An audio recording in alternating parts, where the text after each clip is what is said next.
Welcome again to my YouTube channel May Fine Art, and today's travel vlog is about Venice, Italy. There's something extremely romantic and charming about Venice. Imagine strolling down alleyways, eating authentic gelato while window shopping for Italian shoes or bags.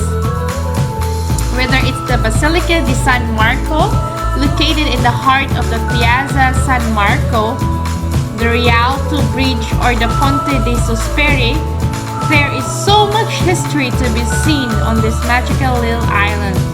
It can seem very overwhelming. Here is the ultimate guide to Venice, Italy. What to expect in Venice? The language in Venice, Italy is of course Italian. Though some locals don't speak English, most Venetians have become accustomed to English-speaking tourists, so you shouldn't have a problem communicating. The currency in Venice, Italy. Much like a lot of other countries in Europe, they use the euro. With so much tourism, Venice widely accepts credit cards. However, it can be easier to pay for small purchases and souvenirs with cash, so keep some euros on you at all times. Climate. The weather in Venice is very extreme.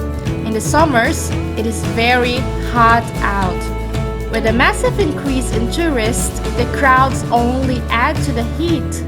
In the winter, it is quite rainy and cold. Italy is one of the same seasonal cycle as the USA, meaning when it's summer in the US, it's summer in Italy. Same goes for spring, fall, and winter. The peak season. The peak season in the tourist season for Venice is June to August. Since so many people visit during these months, prices get very expensive, even for hostels, so expect to pay more than anywhere else in Italy.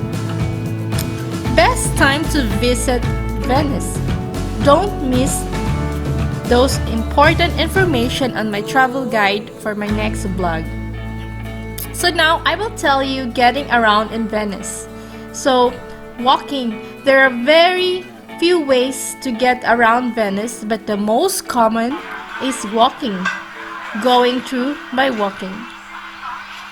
There are a lot of small busy alleyways and staircases, so walking with luggage can be a bit of a hassle when making your way to your hotel.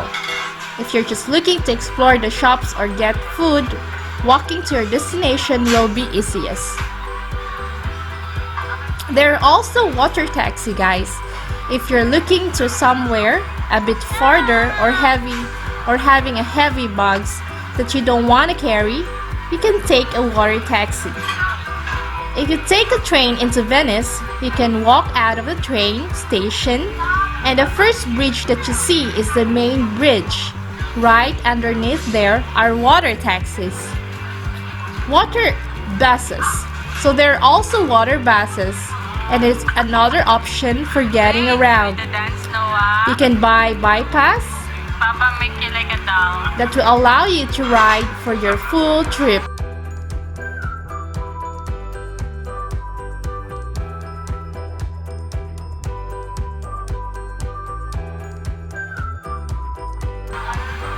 And of course, there's also the famous gondolas. Gondolas, these are the people who ride the gondolas. So it costs close to 100 euros or $115 for 30 minutes. So it's not really cheap, but you have the best experience by riding gondolas around the city. So it's really worth it. Yes, it's just for getting from place to place, and you can see the beauty of Venice.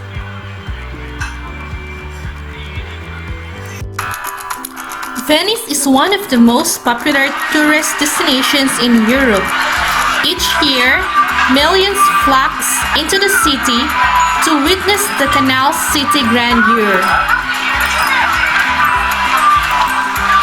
Seeing canals instead of lanes is probably the most bizarre yet beautiful thing you are likely to witness. We enjoyed the dance, Noah. The gondola rides are most likely the first image that comes to one's mind when thinking of Venice. But the city has a lot more to offer. This is possibly the reason why Venice is never devoid of tourists. In order to see the city in its full glory despite the crowd, you need to equip yourself with some insider tips.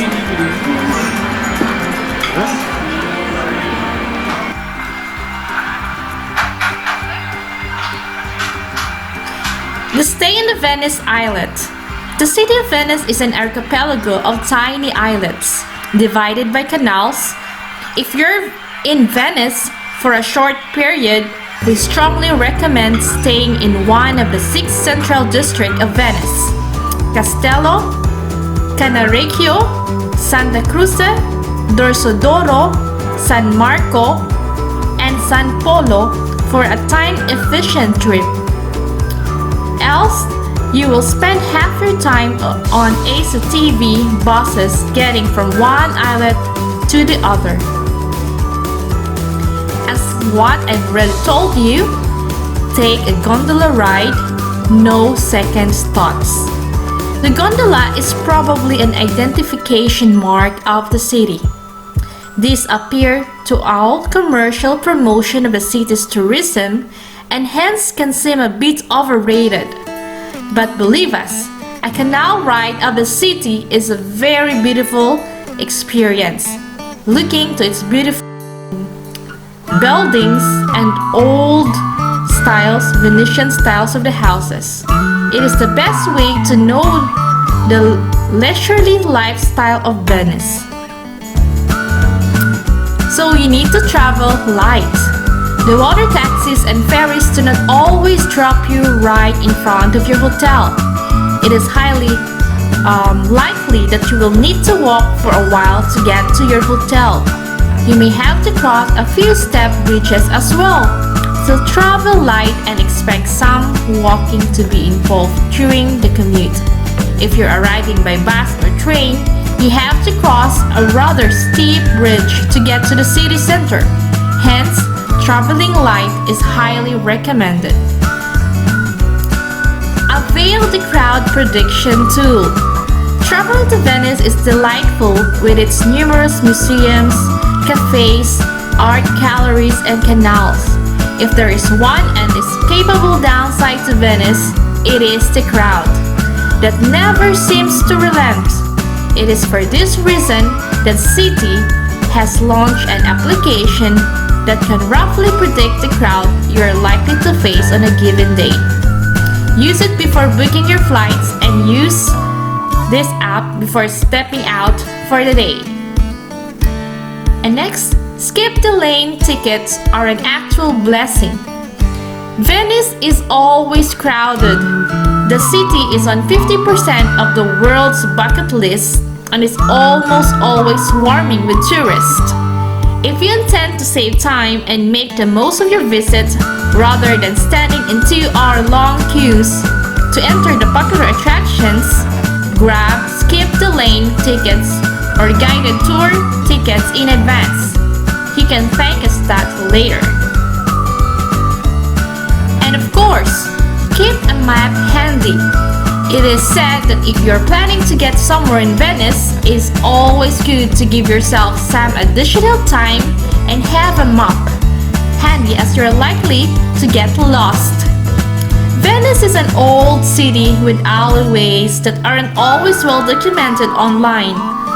Wing it to the old school way and carry a map. You'll do fine. Also, you never know what a serendipitous surprise a wrong turn can be.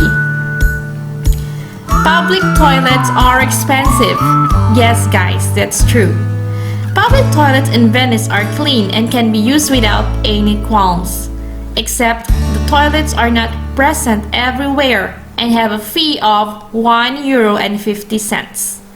A key tip for that to be found in a cafe or order, you can order an espresso or pastry that's likely to cost you lesser than the public restroom fee. Isn't that funny? So, in another way, you can also tour with the locals.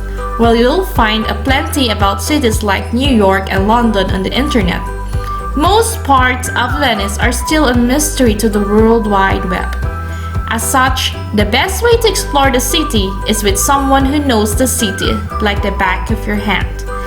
Head out with local and discover the city through a local's lens. You'll definitely learn a lot than what the internet can feed you.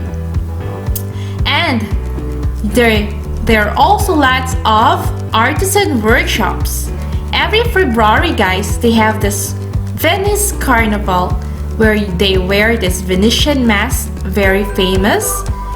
In the age of large-scale manufacturing, it is tough to find artisans practicing their art in their private works. So I hope you enjoy my blog on Venice, guys. Thank you so much for watching. Have a great day.